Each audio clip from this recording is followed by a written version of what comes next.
അനുവാദമില്ലാതെ നടിയുടെ നഗ്നത ഷൂട്ട് ചെയ്തു. സീൻ ഒഴിവാക്കാൻ വഴങ്ങിക്കൊടുക്കാൻ പറഞ്ഞു. ഹേമ കമ്മിറ്റി റിപ്പോർട്ട് പുറത്തു വന്നതോടുകൂടി കടുത്ത ആരോപണങ്ങളാണ് ഇത്തരത്തിൽ സിനിമാ മേഖലയ്ക്ക് എതിരെ നടന്നുവരുന്നത്.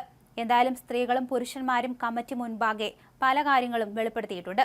ഫേസ്ബുക്കിലും മറ്റ് സമൂഹ മാധ്യമങ്ങളിലും അശ്ലീല ചുവയുള്ള കമന്റുകളിലൂടെയും മോശം ചിത്രങ്ങളിലൂടെയുമാണ് വീഡിയോകളിലൂടെയും കടുത്ത ആക്രമണം തന്നെ നടക്കുന്നുണ്ട്. ലൈംഗിക ചുവയുള്ള കമന്റുകൾ ഇതിൽ ഒട്ടനവധിയുണ്ട്. നടിമാരുടെ ഉൾപ്പെടെ സമൂഹ മാധ്യമ പേജുകളിൽ പുരുഷ ലൈംഗിക അവയവത്തിന്റെ ചിത്രങ്ങൾ ഉൾപ്പെടെ പോസ്റ്റ് ചെയ്യുന്നതും പതിവാണ്. ജൂനിയർ ആർട്ടിസ്റ്റുകൾക്ക് ഭക്ഷണം കൊടുക്കുന്നത് പോലും ലൈംഗികത ആവശ്യത്തിന് വഴങ്ങിയാൽ മാത്രമാണെന്ന് ഹേമ കമ്മിറ്റി റിപ്പോർട്ട്. സിനിമാ മേഖലയിലെ സ്ത്രീ ലൈംഗിക വസ്തുവായി മാത്രമാണ് പലരും കാണുന്നത്. അനുവാദമില്ലാതെ ഷൂട്ട് ചെയ്ത രംഗങ്ങൾ ഒഴിവാക്കാൻ നടിമാരോട് വഴങ്ങിക്കൊടുക്കാൻ പറഞ്ഞവരുണ്ട്. സ്ത്രീ അഭിനേതാക്കൾക്ക് അടിസ്ഥാന സൗകര്യങ്ങൾ പോലും ഇല്ലെന്നും റിപ്പോർട്ടിലുണ്ട്. ലൊക്കേഷനിൽ തന്നെ തുണിമറ ഉണ്ടാക്കി പ്രാഥമിക കാര്യങ്ങൾ ചെയ്യേണ്ട അവസ്ഥയാണുള്ളതെന്നും റിപ്പോർട്ടിൽ പറയുന്നു. ടോയ്ലറ്റിൽ പോകാൻ പോലും സൗകര്യം ഇല്ലാത്തതിനാൽ വെള്ളം കുടിക്കാതിരിക്കാൻ നോക്കും. കിടക്കാനോ ഉറങ്ങാനോ ഉള്ള സൗകര്യമില്ല. സിനിമാ സെറ്റിൽ പ്രധാന നടിമാർക്ക് മാത്രമേ നല്ല ഭക്ഷണം ലഭിക്കൂ എന്ന് റിപ്പോർട്ടിലുണ്ട്.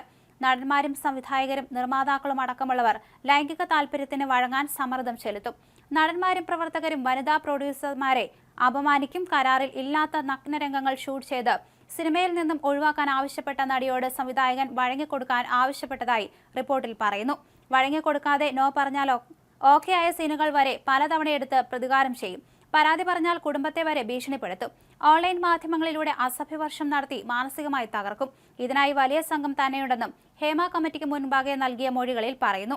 സ്ത്രീകൾ വ്യാപക അരക്ഷിതാവസ്ഥ നേരിടുന്നു. അവരെ രണ്ടാം തരക്കാരായി പരിഗണിക്കുന്നു. സ്ത്രീകൾ സിനിമയിലെത്തുന്നത് പണമുണ്ടാക്കാൻ വേണ്ടിയാണെന്ന പൊതു കാഴ്ചപ്പാടാണ് മലയാള സിനിമയിലുള്ളതെന്ന് റിപ്പോർട്ടിൽ ചൂണ്ടിക്കാണിക്കുന്നു.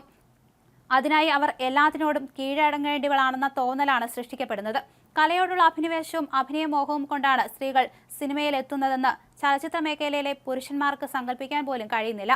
സ്ത്രീകൾ പ്രശസ്തിക്കും പണത്തിനും വേണ്ടി മാത്രമാണ് എത്തുന്നതെന്ന് കരുതുന്ന അവർ സിനിമയിൽ അവസരം കിട്ടാൻ ആർക്കൊപ്പവും നടിമാർ കിടക്ക പങ്കിടണമെന്ന ചിന്താഗതിക്കാരാണ്.